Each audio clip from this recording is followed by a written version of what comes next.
Salut à tous, on se retrouve pour l'épisode 2013 du Zap Image. On commence aujourd'hui en ce jeudi 24 novembre avec les résultats d'hier de la Coupe du Monde. On commence tout d'abord avec l'énorme carton de l'Espagne contre le Costa Rica.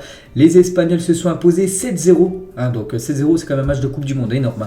Donc les buteurs, il y en a beaucoup. De Olmo, Asensio, Gavi, Carlos Soler, Morata et un doublé de Ferran Torres. Donc voilà, ça a été un match à sens unique. Voilà, ce Espagne-Costa Rica. Regardez les statistiques de la partie. L'Espagne, plus de 82% de possession de balle, incroyable. 17 tirs, 7 tirs cadrés, 7 buts. Toutes les frappes cadrées ont fini au fond défilé. En face, c'est quand même Keylor Navas, un très grand gardien, on le connaît tous. Et il n'a pas fait un arrêt en gros. Les 7 tirs cadrés qu'il a suivis, ça a fini au fond défilé. Et côté Costa Rica, seulement 18% de possession de balle, 0 tir. Il n'y a rien eu pour cette équipe du Costa Rica. Donc l'Espagne a fait vraiment marche seule tout simplement lors de cette rencontre hier. Et le festival espagnol, 7-0. C'est quand même pas banal quand même en Coupe du Monde. Et bien sûr en Espagne, les unes des journaux, ça revient sur cette magnifique victoire. Une Espagne brutale en une du journal Marca. On peut voir aussi la une journal Sport, Olé Olé. On peut voir la une journal Mundo Deportivo, la sélection espagnole mécanique avec cette grosse victoire 7-0. Même la une journal AS par rapport à cette victoire, cette humiliation on peut dire voilà, de l'Espagne contre le Costa Rica. Et la victoire 7-0 de l'Espagne face au Costa Rica est la plus large victoire de la sélection espagnole en Coupe du Monde.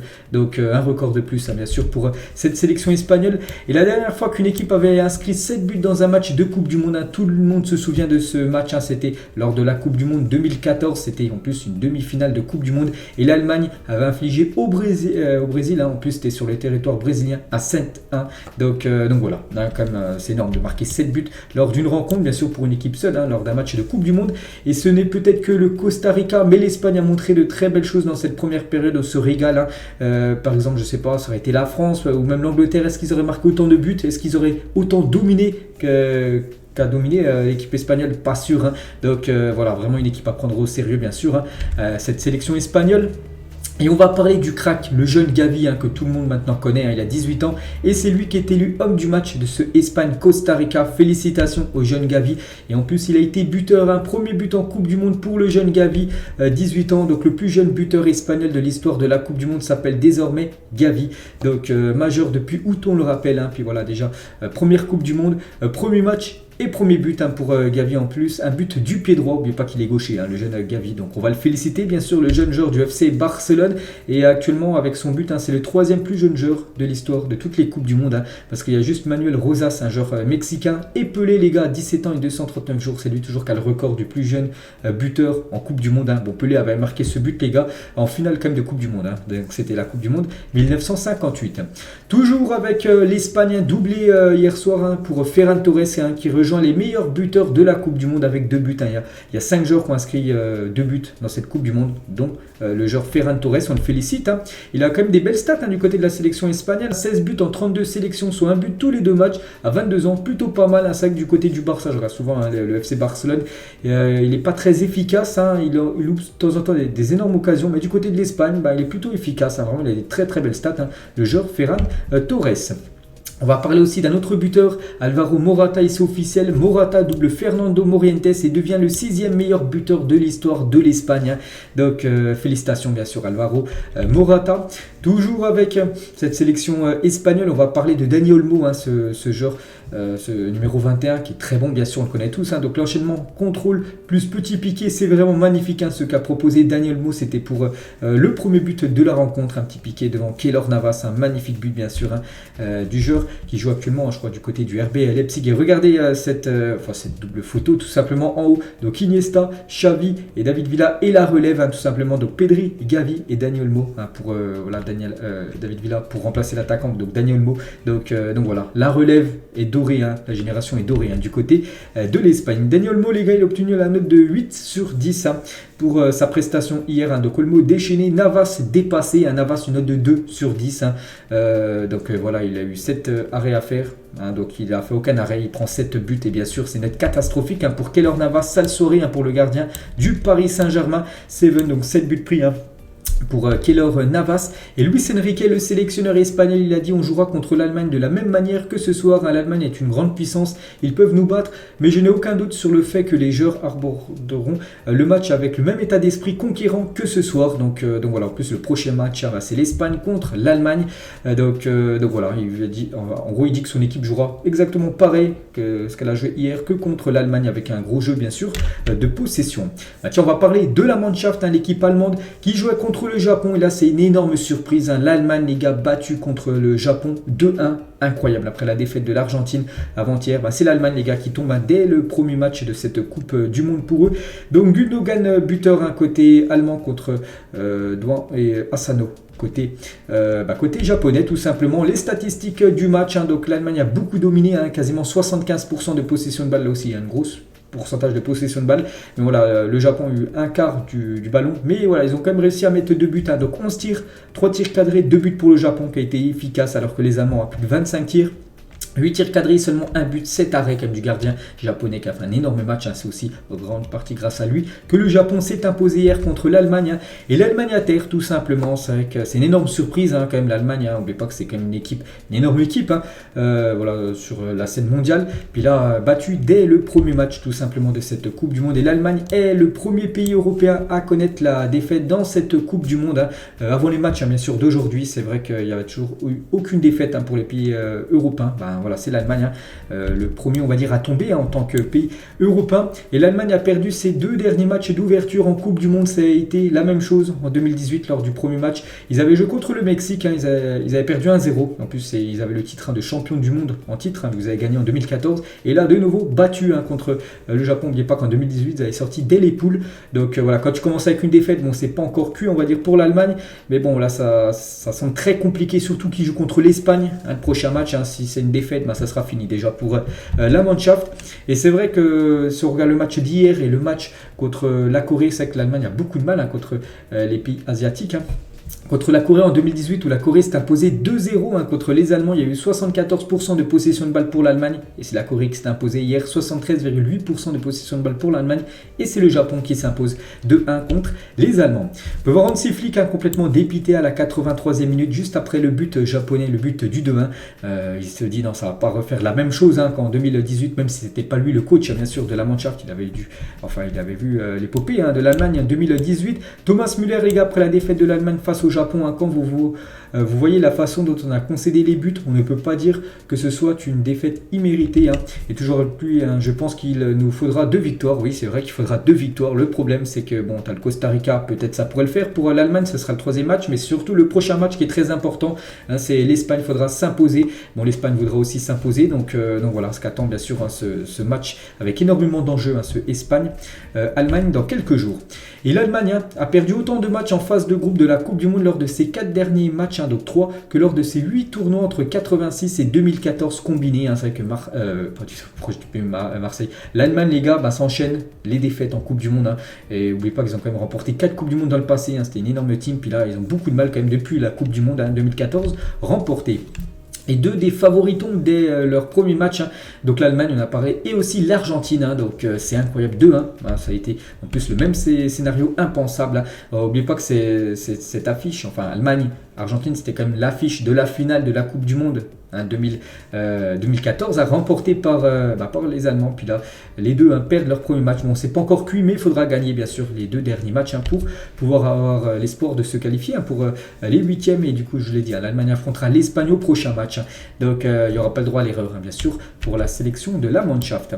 Antonio Hüseyin Rüdiger. Donc, Rüdiger, peut-être, les gars, il a été pris d'un karma hier. Il y avait 1-0 pour l'Allemagne, puis il a levé les genoux un petit peu, en mode, je sais pas pourquoi il a fait ça. Peut-être pour narguer, on va dire, les Japonais qui avaient du mal. Puis Adil Rami, les gars, sur TF1, avec le débrief de TF1 à la fin des matchs le soir, il a dit: les Allemands, à l'image de Rüdiger, c'est le karma. Il a un petit peu nargué les Japonais. Puis juste après, c'était l'égalisation. Et quelques minutes encore après, la victoire du Japon. Et voici les sélections ayant inscrit le plus de buts sur penalty dans l'histoire de la Coupe du Monde, parce que le but en plus de l'Allemagne a été inscrit sur penalty.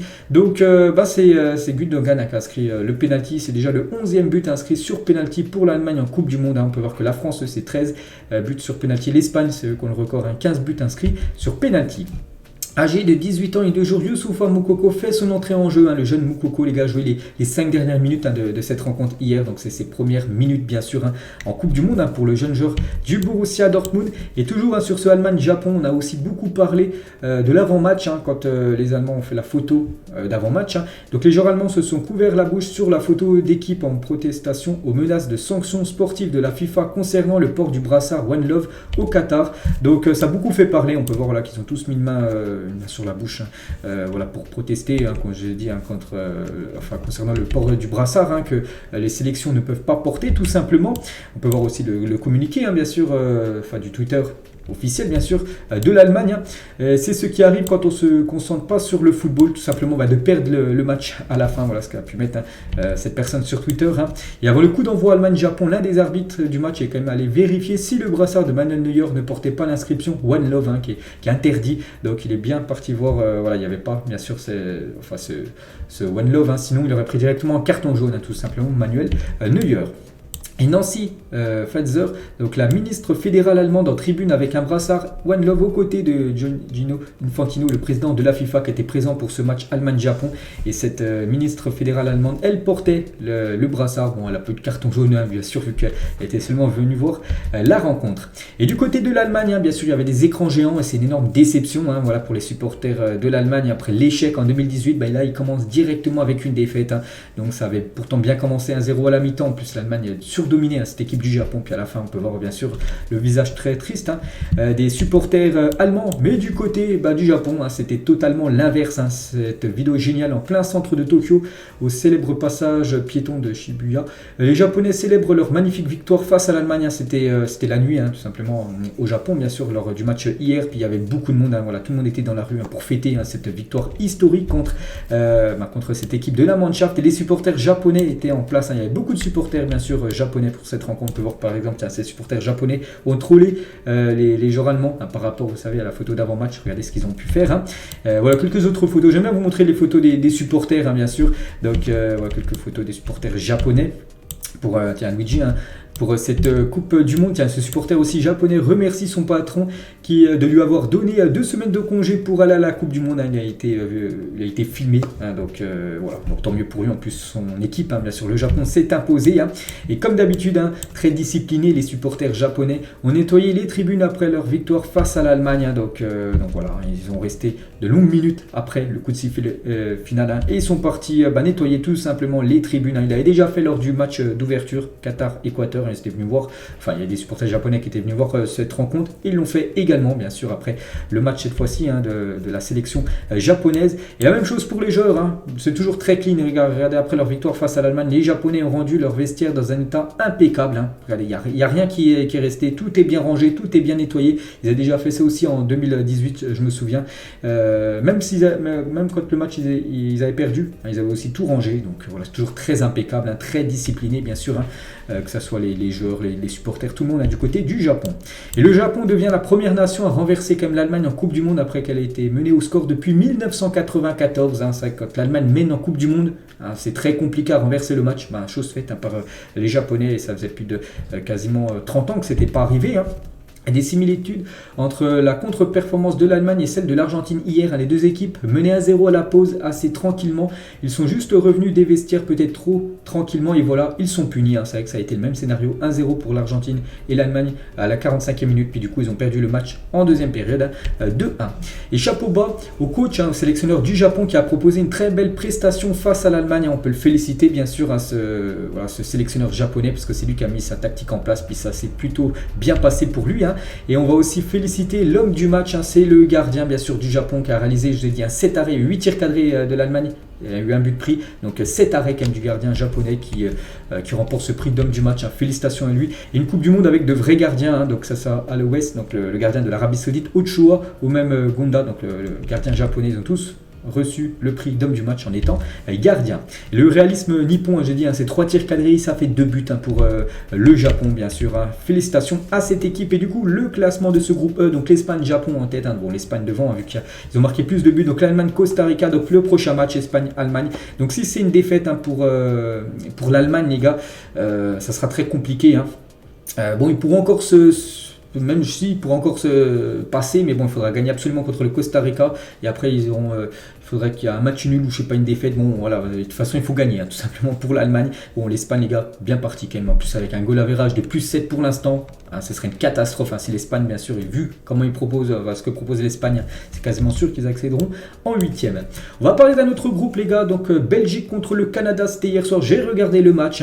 Donc, la Belgique s'est imposée 1-0 contre le Canada. Donc, Batshuayi, l'unique buteur du match. Alphonso Davids a eu un penalty, les gars, à la 10e minute de jeu. Il n'a pas marqué ce premier but qui aurait été le premier but de l'histoire du Canada en Coupe du Monde. Jamais le Canada a inscrit un but en Coupe du Monde. Donc, ça a été un penalty détourné par Thibaut Courtois. On peut voir les stats de la partie. Donc, la Belgique, les gars, a été dominée par cette équipe du Canada. Le Canada, c'est plus de 21 tirs, mais seulement 4 tirs cadrés. Trop de tirs hors cadre. Alors que la Belgique est efficace. Voilà, c'est ce qu'il faut pour les Belges. 9 tirs et 3 tirs cadrés. Ça fait un but et surtout, ça fait une victoire 1-0 et surtout, ça fait 3 points. Et ils sont bien partis. Enfin, ils commencent très bien, bien sûr, dans ce groupe quand même relevé avec la Croatie et aussi le Maroc.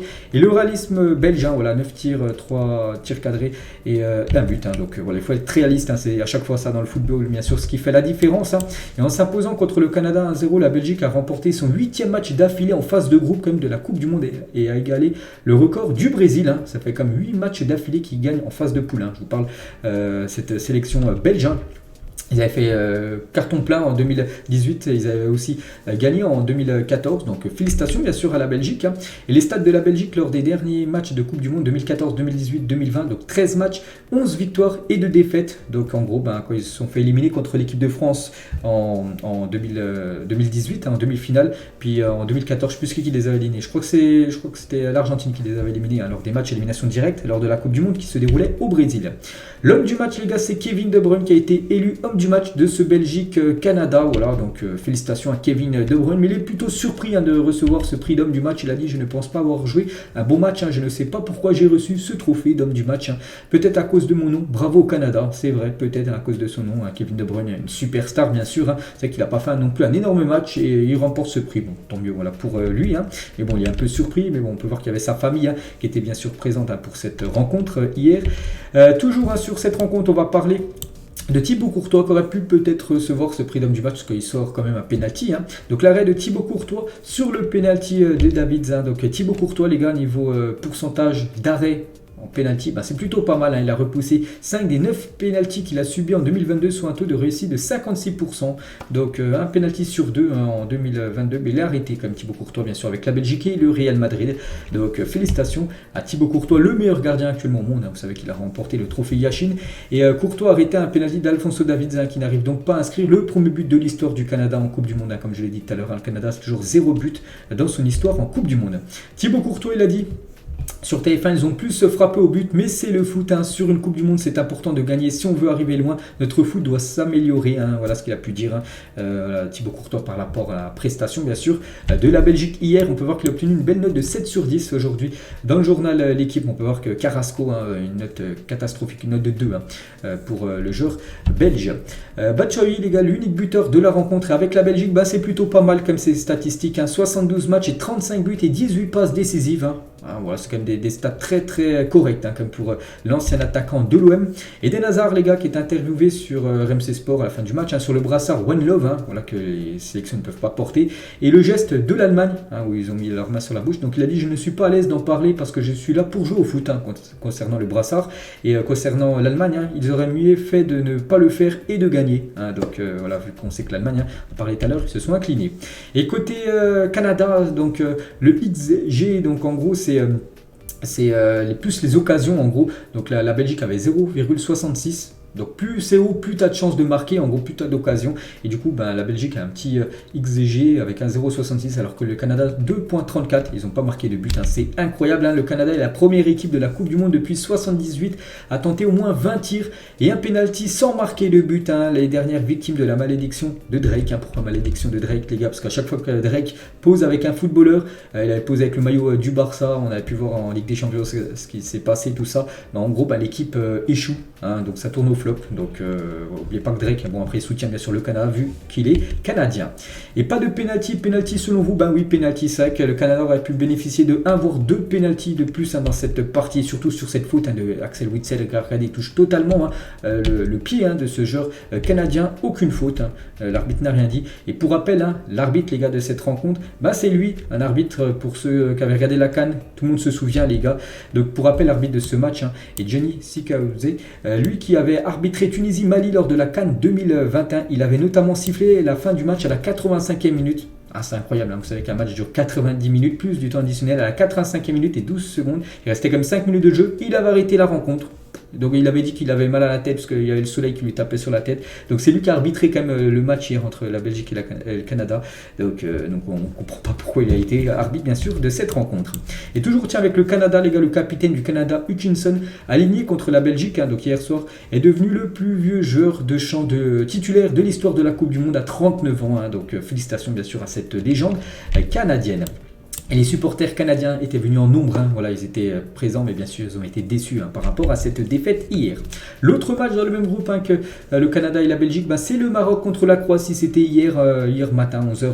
Donc pas grand chose à dire, 0-0 sur cette rencontre, les statistiques du match c'est passé pas grand chose. 7 tirs pour les deux équipes, 2 tirs cadrés seulement, ce qui fait 4 tirs cadrés en tout dans le match, c'est très peu, très pauvre. Donc 0-0, donc voilà, c'est Luka Modric les gars qui a reçu le trophée d'homme du match. Félicitations au joueur Luka Modric, et c'est une légende bien sûr. Modric, il a disputé une Coupe du Monde au cours de chacune des 3 dernières décennies, en 2006, en 2014, même 2018 et en 2022. Donc voilà, incroyable.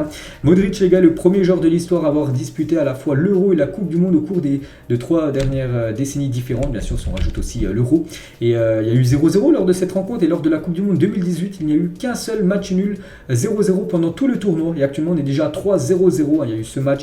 Il y a eu aussi le Mexique contre le Pologne, une autre rencontre que je me souviens plus. Donc déjà 3-0-0, alors qu'en 2018 sur toute la Coupe du Monde seulement il y a 1-0-0 il y avait eu. Et encore un blessé les gars au mondial, c'est vrai que chaque match il y a un blessé. Donc cette fois-ci c'est Mazraoui qui va laisser sa place après Vlasic à la pause. Donc voilà, donc encore un joueur blessé. Il y a eu Lucas Hernandez, il y a eu le gardien de l'Iran. À chaque match les gars il y a un blessé, et c'est comme un gros coup dur pour le Bayern parce qu'il y a déjà eu Mané qui s'est blessé, Hernandez et maintenant Mazraoui. C'est vrai que le Bayern les gars ils perdent beaucoup de joueurs cadres on va dire pendant cette Coupe du Monde sur blessure. Achraf Hakimi les gars, il aurait aussi senti une gêne derrière la cuisse à la seconde période face à la Croatie. Donc les dernières infos, donc rien de grave pour Hakimi, donc tant mieux concernant sa petite gêne ressentie à la cuisse. Il pourra sûrement jouer face à la Belgique ce week-end, le prochain match bien sûr du Maroc. Les supporters marocains sont venus en nombre à soutenir bien sûr cette sélection marocaine. Il y avait une grosse affluence, quasiment 60 000 personnes étaient présentes lors de cette rencontre. Et puis il y avait beaucoup de supporters, je pense qu'il y avait plus de supporters marocains que croates. Donc voilà, quelques photos bien sûr que j'aime bien vous proposer des supporters. Mais là aussi les supporters marocains ont nettoyé le stade après le match face à la Croatie. Donc eux aussi ils avaient quelques sacs poubelles, ils ont bien sûr lavé on va dire les travées de cette tribune. Et du coup le classement de ce groupe F les gars, la Belgique en tête, du coup la Croatie, Maroc 0-0, du coup ça fait un point. Le Canada 4e, vraiment un groupe tout peut encore arriver les gars, parce que le Canada vu ce qu'ils ont montré hier, ils peuvent bien sûr se qualifier. On verra les gars, bien sûr il reste encore 2 journées de Coupe du Monde pour ce groupe F. Du coup, on a parlé de tous les matchs d'hier. Du coup, les classements des meilleurs buteurs sont toujours 5 ex-aequo avec 2 buts. Valencia, Saka, Taremi, Giroud et Ferran Torres qui rejoint bien sûr ces 4-là vu que Torres a inscrit un doublé hier. Le programme du jour aujourd'hui à 11h. Donc je sortirai la vidéo comme je fais là, vu qu'il y a des matchs à 11h, juste après bien sûr la rencontre entre l'équipe suisse et l'équipe du Cameroun, ou à la mi-temps je verrai. Uruguay, Corée du Sud à 14h, Portugal, Ghana à 17h et le Brésil contre la Serbie ce soir à 20h. Ça y est, l'équipe favorite rentre dans sa compétition, c'est quand même le Brésil qui est favori. Après on sait que tout peut arriver bien sûr. Donc on va parler juste de la Suisse contre le Cameroun, et juste Chaka les gars sur le geste des joueurs allemands, elle a remis la main sur la bouche. Je ne pense pas que nous devrons faire quelque chose en tant qu'équipe suisse. Il nous faut respecter les règles et nous concentrer sur le football. C'est tout ce que je compte faire. Voilà. Donc on verra ce que ça va donnera. Bien sûr, je vous donnerai. On parlera du résultat, tout ça dans l'édition de demain. On va parler cette fois-ci du Brésil qui joue contre une très belle équipe serbe. Les gars, la Serbie c'est très costaud. Donc Neymar attaque sa 3e Coupe du Monde avec la volonté d'assumer et surtout de ramener au Brésil voilà, cette Coupe du Monde en très grande forme. Le Parisien est aujourd'hui mieux entouré en Seleção. Donc c'est vrai qu'il y a quand même. Donc Neymar c'est le joueur star, mais il y a quand même du très beau monde autour de de Neymar, un Vini Junior, le milieu, il y a tout. Il y a des bons gardiens, une bonne défense, milieu c'est au top et attaque c'est au top. C'est que le Brésil, les gars, c'est vraiment une équipe complète. En plus, ils n'ont pas de gros blessés, ils n'ont pas de blessures comme en France où pas mal de sélections qui ont des gros joueurs importants blessés. Donc tout va bien actuellement pour le Brésil maintenant à eux de confirmer leur statut de favori pour cette Coupe du Monde. Une petite photo de Neymar à l'entraînement hier avant ce match ce soir contre la Serbie. Vous avez vu les crampons là qui portent, ce sera normalement les crampons qui portera ce soir. Et moi, Med Kudus, donc c'est un joueur ghanéen sur Neymar, il a dit Neymar, il n'est pas meilleur que moi, c'est juste un joueur de haut niveau. Voilà ce que dit Kudus, un attaquant de l'Ajax, joueur ghanéen qui va jouer la Coupe du Monde. Bon, c'est pas dans le même groupe, le Ghana n'est pas dans le même groupe que la sélection brésilienne. Et Thiago Silva, 38 ans, il va jouer ce soir. Certainement sa dernière Coupe du Monde, moi c'est sûr. Je suis actuellement la meilleure version de Thiago Silva. En gros, c'est le Thiago Silva Prime actuellement. À 38 ans, je traverse l'une des meilleures phases de ma carrière aujourd'hui. Je suis certainement une personne bien mieux préparée pour ce moment, super calme et super à l'aise. Donc voilà, il espère bien sûr gagner ce qu'il aimerait tant gagner, bien sûr, une Coupe du Monde pour son pays. Et regardez toute cette génération tout simplement de Brésiliens, que ce soit 2022, 2018, 2014, 2010, à chaque fois avec des joueurs stars, on va dire jusqu'à 1982. C'est qu'à chaque fois, le Brésil, c'est toujours l'équipe. Voilà, n'oubliez pas que le Brésil a participé à toutes les Coupes du Monde, c'est la seule nation à participer à toutes les Coupes du Monde, on en a gagné 5 et voilà, à chaque fois bien sûr il y a des générations dorées du côté du Brésil. Ronaldo lui aussi entame aujourd'hui sa 5e et certainement dernière Coupe du Monde à Cristiano Ronaldo. Il jouera à 17h contre le Ghana et CR7 les gars, depuis son retour à Manchester, on sait que Cristiano Ronaldo, j'en ai parlé hier, il n'a plus de club actuellement avec Manchester United. Manchester a résilié son contrat. Et n'oubliez pas, depuis son retour, il a quand même été élu joueur du mois le plus de fois en première ligue. Joueur de l'année à Manchester, meilleur buteur à Manchester, plus beau but de la saison à Manchester, 27 buts, 6 buts en 7 matchs de Ligue des Champions la saison dernière. Et dans le 11 de l'année en première ligue. Et voilà, Manchester a pris la décision tout simplement de licencier, on va dire, Cristiano Ronaldo. Et actuellement, il est sans club. Ça sera le gros feuilleton, bien sûr, Ronaldo à la fin de la Coupe du Monde où jouera CR7. Donc tout d'abord les gars, s'il reste en première ligue, donc même sans club, Ronaldo prend 2 matchs de suspension. Donc en gros, un match contre Everton, il y avait un supporter qui le filmait, il avait tapé dans la main du supporter. Le supporter avait cassé son téléphone, du coup ça s'est passé en commission de discipline, il prend 2 matchs de suspension. Donc par exemple, si dans une équipe anglaise, les 2 premiers matchs de première ligue ne pourra pas jouer, Cristiano Ronaldo, il sera suspendu. Et en Angleterre les gars, Chelsea, donc ça sera pas Chelsea ne veut pas de CR7, selon le Telegraph, Chelsea n'a pas l'intention de faire signer Cristiano Ronaldo fraîchement libéré de son contrat à Manchester United. La même chose concernant Newcastle, c'est Fabrizio Romano qui dit ça, pas de négociation en cours entre CR7 et Newcastle. Malgré les rumeurs, le Portugais reste concentré vraiment à 100%. Je pense qu'il prendra une décision vraiment finale à la fin de la Coupe du Monde, parce qu'il faudra un club bien sûr. Donc voilà, d'après Fabrizio Romano, ça ne devrait pas être Newcastle. Après, bien sûr, il peut dire ça, Fabrizio Romano, puis à tout moment, vous savez que CR7, ça peut changer d'avis et signer du côté des Magpies. Et Vero Brunati, les gars, elle dit ça, elle. Donc le Barça et Ronaldo pourraient entrer en négociation. Le Portugais intéresse également Chelsea, Newcastle et le PSG. Bon voilà, ça pourrait se jouer dans un de ces clubs-là, même si juste avant, j'ai dit que c'est un peu compliqué. Et Veronica Brunati, qui est une journaliste argentine, elle a dit, d'une très bonne source portugaise.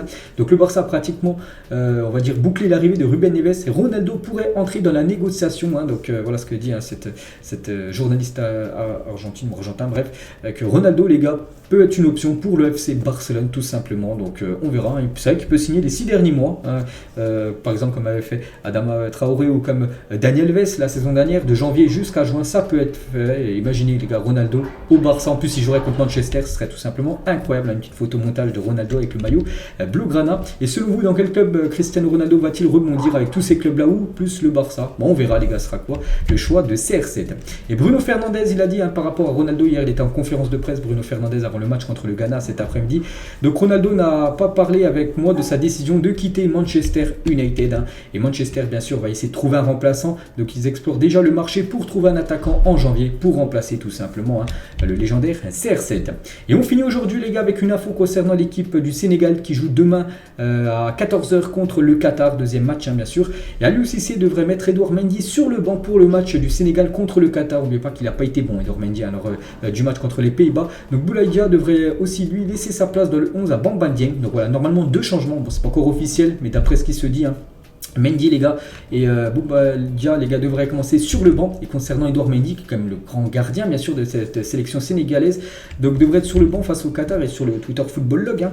Donc Edouard Mendy doit-il sur le banc face au Qatar, oui ou non? Plus de 17 000 votes hein. Donc la plupart, même moi j'ai mis non hein, vraiment Aliou Cissé doit quand même conserver. C'est vrai qu'il n'a pas été bon contre les Pays-Bas, mais tu ne peux pas mettre Edouard Mendy sur le banc lors d'un match de Coupe du Monde.